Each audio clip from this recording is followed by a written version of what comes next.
My parents were handing out Disney tickets to all the grandkids. When they got to my kid, "Sorry, we miscounted." Then they smiled and handed the extras to my sister's kids' friends while my kid watched. I didn't clap back. I'm Joel, 34M. I have one daughter, Lily. She's 6.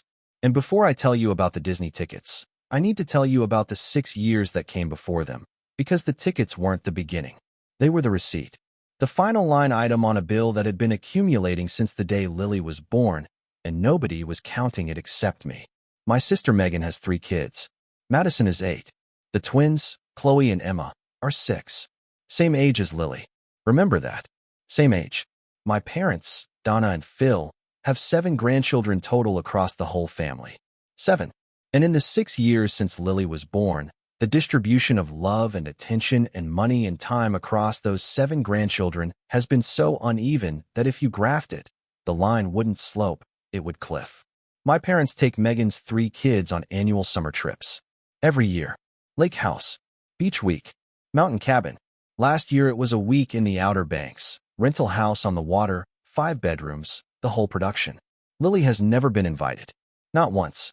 In 6 years. I asked my mother about it once, early on, when Lily was 3 and the summer trip was a week at Lake George, and I said, "Mom, can Lily come this year?" And my mother said, without hesitation, without discomfort, without any awareness that she was saying something that would live in my chest for the next 3 years, "It's easier with just 3. Adding one more changes the dynamic. Adding one more grandchild, their own granddaughter, changes the dynamic. Like she was a variable in a recipe that was already balanced, and introducing her would ruin the flavor. One more. Lily was one more. She has been one more her entire life. Birthday gifts tell the rest of the story. I have photos. I started taking them when Lily was 4 because I needed proof that I wasn't imagining it, that the disparity was real and measurable and not just my perception being distorted by bitterness. Christmas, 2 years ago. Madison, an American Girl doll with 3 outfit sets. Total value approximately $280. Chloe, a kid's tablet with a case and screen protector, approximately $220. Emma, a Lego Friends set, the big one, the shopping mall, approximately $200. Lily, a $25 Target gift card. In a generic envelope. Not even a Christmas card. Just the gift card in a white envelope with Lily written on the front in my mother's handwriting. I photographed it next to the stack of gifts Megan's kids received. The photo looks like an exhibit in a court filing. $25 next to $700. Every birthday, every Christmas, the same pattern. Megan's kids get curated, thoughtful, expensive gifts. Lily gets an afterthought with a magnetic strip. Megan's kids call my parents Grammy and Pop Pop. Cute names. The kind of names that come from intimacy, from sleepovers every other weekend, from bedtime stories and pancake breakfasts, and a dedicated bedroom in the grandparents' house with their names stenciled on the door. Lily calls them Grandma and Grandpa. Not because she chose to. Because she's never been close enough to them to develop the familiarity that produces a nickname. She's been to their house maybe 8 times in 6 years. 8. Megan's kids are there every other weekend. They have a bedroom, 2 bunk beds, a toy chest, art on the walls that the kids made, a drawer in the kitchen with their snacks. Lily doesn't have a drawer. Lily doesn't have a bed. Lily has been to the house 8 times, and on at least 3 of those occasions she asked me on the drive home, "Why don't I sleep at Grandma's like Madison does?" And I have never once been able to give her an answer that isn't a lie or a devastation. So I just say, "We'll work something out, baby," which is the phrase I learned from my mother, the one that means nothing and promises nothing and buys time until the child stops asking. Now, the Disney tickets. Family gathering. My parents' house. A Saturday in April. The kind of gathering Donna organizes when she has an announcement, catered sandwich platters, and a cleaned living room, and everyone summoned like it's a court appearance disguised as a party. Lily and I arrived at 2 p.m. Megan and Craig and the 3 kids were already there. And so were 2 other girls I didn't recognize, maybe 7 years old, sitting on the couch with Madison playing a game on a tablet. I said to Megan, "Who are the extra kids?" She said, "Harper and Zoe. They're from the neighborhood. They're Madison's friends." I didn't think anything of it. Kids have friends over. Normal. Not relevant. Except it was the most relevant detail in the room, and I wouldn't understand that for another 45 minutes. Phil stood up at 2:47 p.m. I know because I checked my phone for a message and the time was on the screen. He cleared his throat the way he does when he's about to make a pronouncement. This performative gravitas that he's practiced at every family gathering since I was a kid. And he said, "We have a surprise for all the grandkids." And he reached behind the couch and pulled out an envelope. A big one, the kind that holds multiple documents.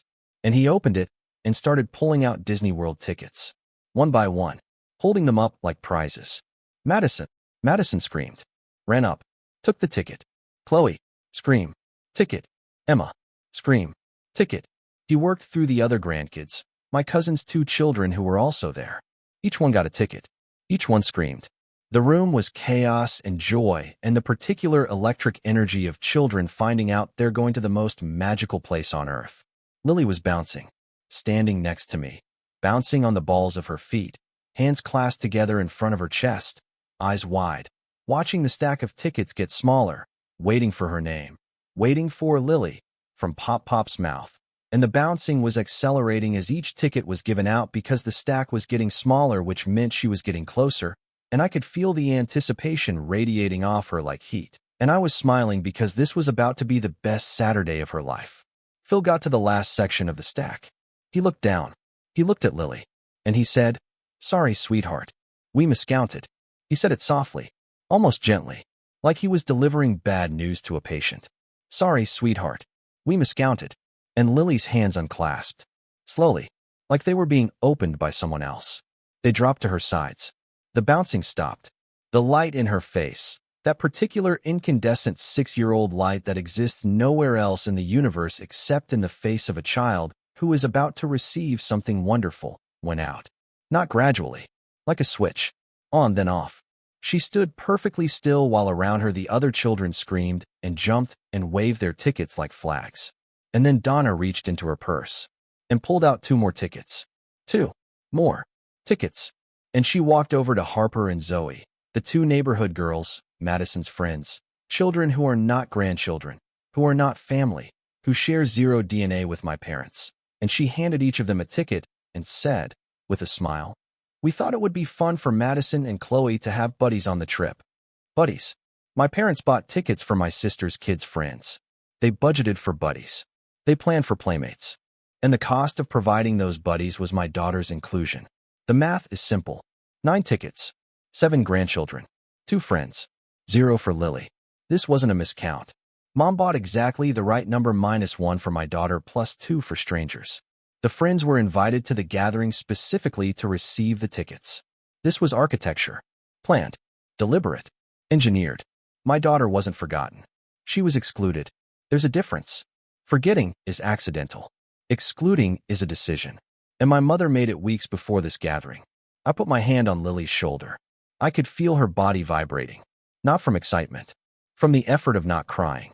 A 6-year-old, standing in a room full of family, holding herself together because falling apart in front of everyone felt worse than being the only grandchild without a ticket. She didn't make a sound. She just stood there, perfectly still, vibrating under my hand.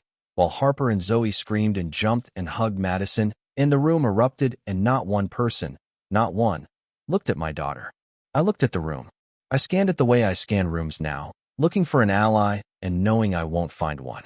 Megan was helping her kids examine the tickets, pointing at the dates and the park names. Craig was filming the reaction on his phone, holding it horizontally, getting everyone in frame. Everyone except the 6-year-old standing 5 feet away with empty hands and a face that had just learned what miscounted actually means. Mom was smiling. She was smiling. The smile of a woman who has successfully executed a plan and is watching it unfold exactly as intended. Dad was putting on his reading glasses to show the kids a park map he'd printed from the Disney website. Nobody looked at Lily. The exclusion was invisible to every person in that room except the 2 people it was happening to. I said to my mother, quietly, leaning in so only she could hear, "Mom, you miscounted?" She didn't look up. She was helping Zoe put her ticket into a plastic sleeve. She said, "These things happen, honey. We'll make it up to her. We'll make it up to her." The family's official motto for every wrong committed against my daughter. The promise that costs nothing, means nothing, and is never kept. We'll make it up to her. Translation, we won't. But saying this buys enough time for you to stop being upset and for us to stop feeling briefly uncomfortable about what we did. Megan overheard. She said, "Oh, we can get her a ticket too, right, Mom?" And Donna said, "We'll see. We'll see," which in this family means no. Megan shrugged and went back to her kids. The advocacy lasted 4 seconds and required zero follow-through. She'd done her performative duty. Conscience cleared. Back to the party. I put my hand on Lily's back. I guided her to the door. I said to the room, "We're heading out." Nobody asked why. Nobody said, "Wait, what about Lily?" Nobody followed us. We walked out the front door, and I buckled her into her car seat, and I got behind the wheel, and I gripped it, and I didn't speak for 5 miles because if I opened my mouth, what came out wouldn't be words. It would be 6 years of watching my daughter be treated like an afterthought by people who are supposed to love her unconditionally, and I didn't want Lily to hear that. Not yet. Not ever, if I could help it. In the car, after 10 minutes of silence, Lily said, "Daddy, did I do something bad?" I looked in the rearview mirror. She was staring at her hands, the hands that had been clasped together in anticipation and were now just sitting in her lap, doing nothing, holding nothing. I said, "No, baby. You didn't do anything bad. Not one thing." She said, "Then why didn't I get a ticket?" I didn't have an answer. Not one I could give a 6-year-old. I said, "Sometimes grown-ups make mistakes." She was quiet. Then she said, "The girls from Madison Street got to go. And they're not even family." She'd processed it. At 6, she understood the hierarchy. Strangers from down the street ranked above her in her own grandparents' house. She got it. And the fact that she got it, that a 6-year-old could decode the logic of her own exclusion while sitting in a car seat with a juice box, was the thing that broke me. Not the tickets. The understanding. That night, I found her in bed awake at 9:30 p.m., an hour past bedtime, staring at the ceiling. I sat on the edge of her bed and she said, without looking at me, "Madison gets to go every summer. And the twins have a bed at Grammy's. And I don't have anything." I said, "You have me." She looked at me then. And she smiled. Small, tired, but real. And she said, "I know." And something in me that had been building pressure for 6 years, this slow accumulation of slights and exclusions and $25 gift cards, and we'll make it up to her. And adding one more changes the dynamic. Something made a decision. Not an emotional decision. Not a reactive one. A calculated one. I was not going to fight about Disney tickets. I was going to make the tickets irrelevant. I called Marco after Lily fell asleep. Marco is a travel agent I've known since college. Good guy. Knows Disney inside out. Has a kid the same age as Lily. Knows the system. I said, "Marco, I need the best Disney package you can build for 2 people. VIP. Everything. Park hoppers, lightning lane, character dining, fireworks party, the works. And I want the Grand Floridian. Castle View Suite." He said, "How soon?" I said, "This week if possible." He said, "Joel, that's going to be expensive." I said, "I don't care what it costs." He said, "I'll have it ready by morning." And he did. 5-day Disney VIP experience. Park hopper tickets with Genie Plus and individual lightning lane for every top attraction. Character dining at Cinderella's royal table, the one inside the castle where the princesses come to your table and kneel down and talk to your daughter by name. Fireworks dessert party at Magic Kingdom with reserved viewing, front section, unobstructed. Behind-the-scenes keys to the Kingdom tour. Suite at Disney's Grand Floridian Resort, Castle View. The room where you open the curtains in the morning and Cinderella Castle is right there, framed in the window like it was built for this exact moment. Total cost, $8,400 for 5 days. More than my parents' entire group trip cost for 9 people. And it was for 2. Me and my daughter. Nobody else. I didn't tell anyone. Didn't post about it beforehand. Didn't mention it at any family interaction. Just quietly confirmed the booking, packed our bags on a Wednesday evening, and drove to the airport on Thursday morning. Lily had no idea where we were going. I told her we were going on a Daddy Lily adventure, and she accepted this without question because she's 6 and adventures are still a category that exists without skepticism. We walked through the terminal, and she was reading the gate signs the way new readers do, sounding out each city, Minneapolis, Atlanta, and then she saw it. Orlando. She stopped walking. She looked at the sign. She looked at me. And she screamed. Full volume. In the middle of a crowded terminal. Hands on her face. Jumping. "Daddy, Daddy, is it? Is it? I said, yeah, baby. It's Disney. And she grabbed my hand and started pulling me toward the gate like the plane might leave without us if we didn't run.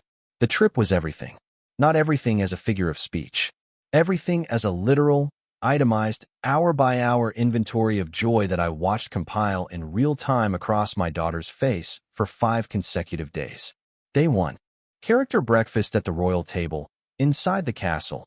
The one where you walk up a stone staircase and the room has banners and stained glass, and it feels like you've stepped into the movie. Cinderella walked to our table and knelt down and said, "Hello, Princess Lily," because Marco had arranged for them to know her name. And Lily's face did something I will never forget. This freeze, this full-body pause. Like her brain was buffering because it couldn't process that a person she'd only seen on a screen was real and 3 feet away and knew her name. She looked at Cinderella and she looked at me and she whispered, "She knows my name, Daddy." And Cinderella heard her and said, "Of course I do. Every princess knows the other princesses." And Lily's whole body relaxed, and she started talking to Cinderella the way she talks to her best friend at school, fast and excited, and without any of the shyness that my mother calls too quiet. She wasn't quiet. She was talking to Cinderella about her favorite color and her stuffed bear named Patches and how she was going to ride Space Mountain even though she was a little scared.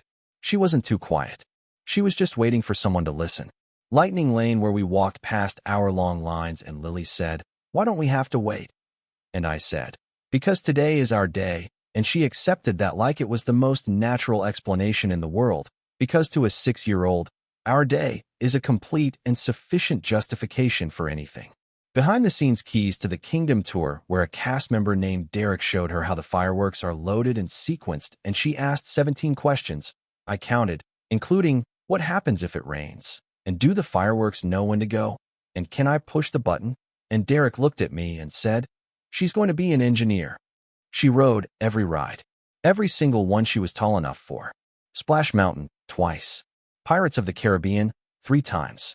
The Haunted Mansion, where she grabbed my arm during the graveyard scene and then immediately said, "Again." She ate a turkey leg bigger than her head and got barbecue sauce on the princess dress, and I didn't care, and she didn't care, and nobody cared, because we were on our day, and our day didn't have rules about barbecue sauce. She wore the princess dress all 5 days. A pale blue Cinderella dress with sparkle mesh overlay that she picked out at the park store on day 1, and that cost $89, which is more than I've ever spent on a piece of children's clothing, but which I would have paid 10 times over for the look on her face when she put it on in the fitting room and looked at herself in the mirror and said, very seriously, "This is who I am now." She didn't take the tiara off, even to sleep. I tried to remove it on night 2, gently, while she was sleeping, and she grabbed it in her sleep with both hands and pulled it back onto her head without opening her eyes. It stayed.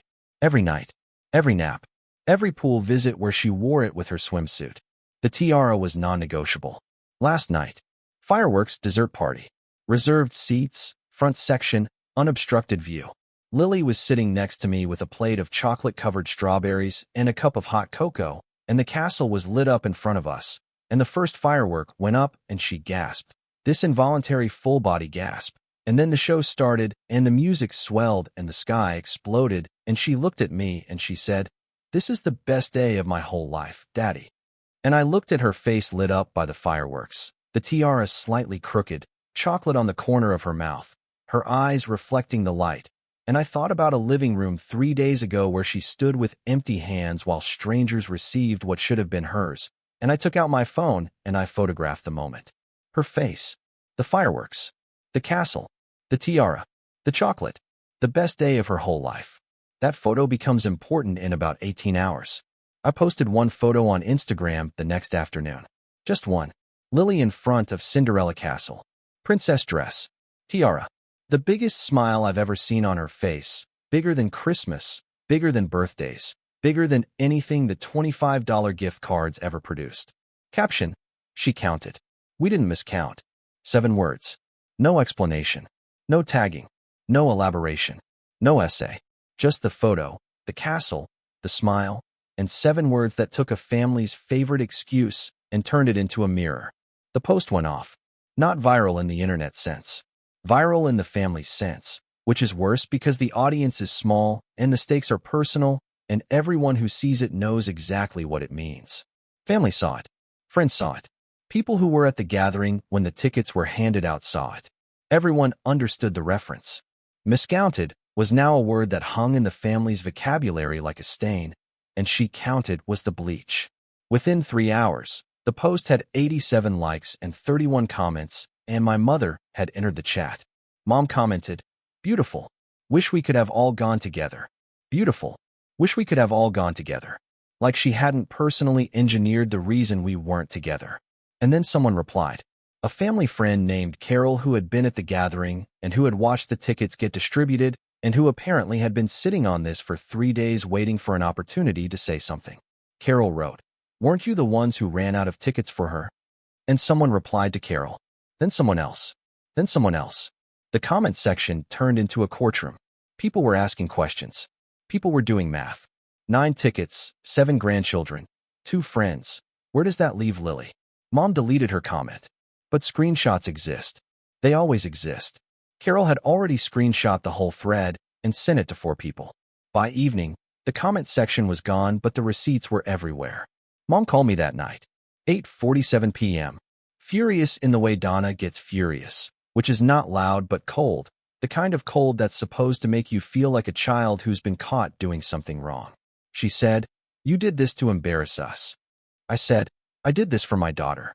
The embarrassment is a side effect of what you did, not what I did." She said, "It was a miscount, Joel." I said, "You had 9 tickets and 7 grandchildren. That's not a miscount. That's a choice. And you chose 2 girls from down the street over your own granddaughter."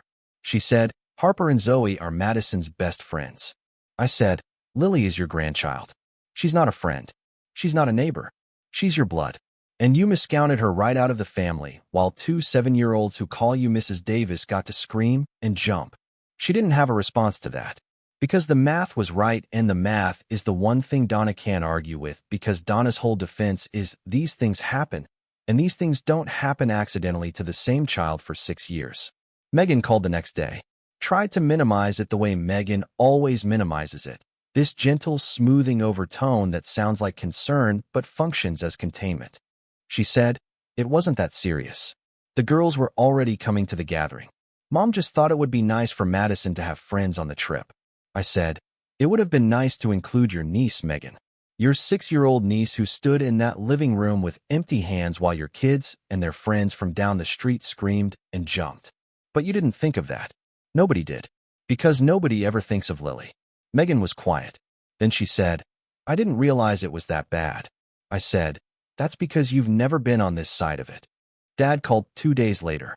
Phil, the ticket hander, the man who looked my daughter in the eye and said, "Sorry, sweetheart, we miscounted," while holding tickets that were about to go to someone else's children. He said, "Joel, I think we need to talk about what happened." I said, "Okay, talk." He said, "I should have noticed. I was standing there handing them out, and I should have stopped and counted, and I didn't." I said, "You did count, Dad. You counted 7 grandchildren and 9 tickets, and you gave 2 of them to strangers. That's not a counting error. That's a priority list. And Lily wasn't on it." He went quiet. Then he said, "Your mother organized the whole thing. I just handed them out." I said, "That's not better, Dad. That's worse. Because it means you knew the numbers didn't add up and you did it anyway, because Mom told you to." He didn't respond. I said, "She was bouncing, Dad. She was standing right there bouncing on her toes waiting for you to say her name. And you said, 'Sorry, we miscounted.' To a 6-year-old. Your granddaughter." His breathing changed on the phone. Heavier. And he said, very quietly, "I know." 2 words. "I know." Not "I'm sorry." Not "How can I fix this?" Just "I know." Like acknowledgement without action is enough. It's not. But it's more than Mom has ever given me. The truth came out in pieces over the following weeks. The way truth always comes out in families. Not in a single revelation, but in fragments that people leak when they're arguing with each other about whose fault it is.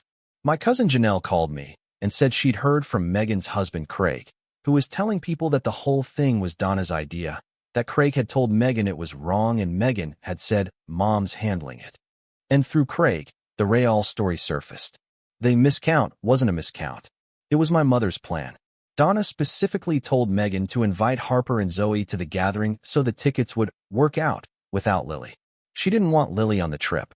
The reason, as relayed through the family telephone chain that turns whispers into documents, was that Lily was too quiet and not as fun as Megan's kids.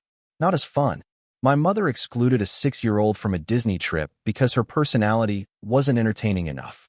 She curated the guest list of a family vacation based on which children she found more enjoyable to be around, and the child she found least enjoyable was her own granddaughter, a 6-year-old girl who is quiet because she's observant, and observant because nobody in that family has ever given her enough attention to feel comfortable being loud. Megan eventually cracked too. Under pressure from Craig, who turned out to have a conscience that his wife had been overriding for years, Megan admitted that Donna had told her weeks before the gathering, "We're doing Disney for the kids and their friends, but not for Lily because she's too young for the rides." Too young. Lily is 6. The twins are 6. They were born 4 months apart. If the twins aren't too young, Lily isn't too young. The excuse wasn't even internally consistent. It was a fabrication built on the assumption that nobody would check the math, because nobody ever checks the math when it comes to Lily, because Lily is the one who doesn't count. I sat down one evening after Lily went to bed, and I wrote it all out. 6 years. Every exclusion. Every disparity. Every, "we'll make it up to her," that was never made up. I used a legal pad because something about writing it in pen made it feel more permanent, more real, more like evidence, and less like complaining. The summer trips. 6 consecutive years. 0 invitations for Lily. 6 for Megan's kids. Adding one more changes the dynamic. The birthday gifts. $25 gift cards versus $200 to $300 curated presents, documented with photos I'd taken starting at age 4. 6 Christmases. 6 birthdays. 12 occasions where the disparity was visible, measurable, and photographed. Approximate total spent on Megan's 3 kids over 6 years in gifts alone, for $1,200. Approximate total spent on Lily, $300. The sleepovers at Grammys, never. Not once. 0 nights. Megan's kids, every other weekend, approximately 156 sleepovers over 6 years. The dedicated bedroom doesn't exist for Lily. Full bedroom with bunk beds and stenciled names, and a toy chest, and a snack drawer for Megan's kids. The nickname gap, Grammy and Pop Pop, versus Grandma and Grandpa. A distance measured not in syllables, but in intimacy. The Disney tickets. 9 bought, 7 grandchildren, 2 for neighborhood friends, 0 for Lily. The list was 2 pages long. Both sides of each page. Dense. Specific. Dated where I could remember dates. Estimated where I couldn't. I didn't send it to anyone. I didn't post it. I didn't use it as a weapon. I just needed to see it in one place. All of it. The complete ledger of 6 years of exclusion written in blue ink on a yellow legal pad. To confirm on paper what I'd known in my chest since my daughter was 2 years old and wasn't invited to the Lake George trip. This wasn't a miscount. This was a pattern. And patterns don't happen by accident. They happen by choice. 37 documented choices, over 6 years, to exclude the same child. That's not a miscount. That's a policy. I cut them off. Not with a speech. Not with a letter. Not with a dramatic announcement. I just stopped going. No more holidays at the grandparents' house. No more birthday parties where Lily opens a $25 gift card next to mountains of presents for other children. No more "we'll make it up to her." No more summer trips she isn't invited to. No more Saturday visits to a house where she doesn't have a bed. Lily asked me a few weeks later, "Are we going to Grandma's this weekend?" And I said, "No, baby. We're going to do our own thing this weekend." She said, "Okay." That was it. She didn't argue. She didn't cry. She didn't miss it. And the fact that she didn't miss it told me everything. You can't miss something that never made you feel included. You can't grieve a connection that was never built. She said, "Okay." The way you say okay to skipping a restaurant you've eaten at once and didn't like. That's what her grandparents' house was to her. A place she'd been 8 times and never felt welcome. Months later, the parents' Disney trip happened. Megan posted photos. The grandkids were there. Harper and Zoe were there. The matching t-shirts. The castle photos.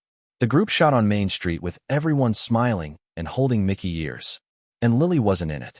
Mom posted a photo captioned, "Making memories with the grandkids." And Lily, her grandchild, was visibly and completely absent, and the comments noticed.